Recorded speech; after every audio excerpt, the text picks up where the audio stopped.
I've always believed in life of service because I was raised that way. Being a Somali and a Muslim, charity was part and parcel of how you lived. It was not just about you. You know, life of service was very important. So I brought that with me when I came to America. Something occurred to me in 2000 when I was pregnant with my daughter. I read in the New York Times, it was a front page article about how in Southern Africa women were actually transmitting AIDS through breastfeeding. It was absolutely heartbreaking.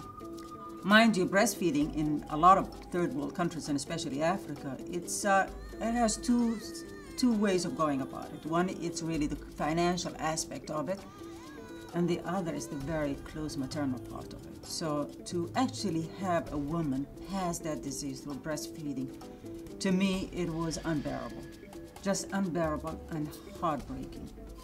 So I kept on thinking, what could I do? What could I possibly do about the pandemic that's ravaging my continent? Keep a Child Alive approached me, and the founder, Lee Blake, came to my office one day.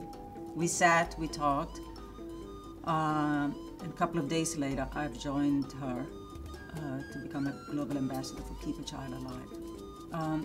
One of the things that they do, they're like the punk rock of charities. They're small, they're effective, whatever money they raise, it goes right directly to the ground.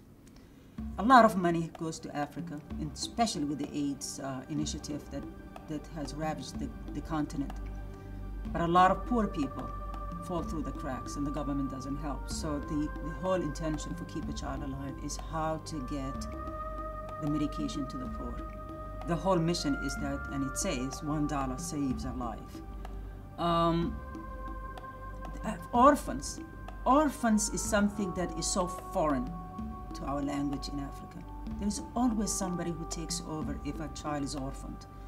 You know, a family member, aunt, an uncle, somebody, a cousin, somebody. But you're not really left on the streets to fend for yourself.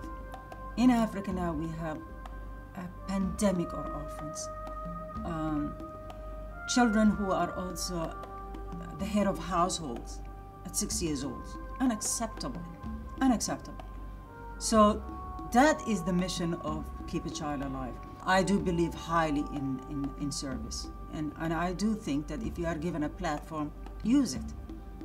Use it wisely and use it with a passion. Whatever moves your heart. It doesn't have to be the charity du jour. Whatever moves you, whatever moves you. And I always say charity begins at home. So don't think something very far away from where you are. It could be what's happening in your backyard.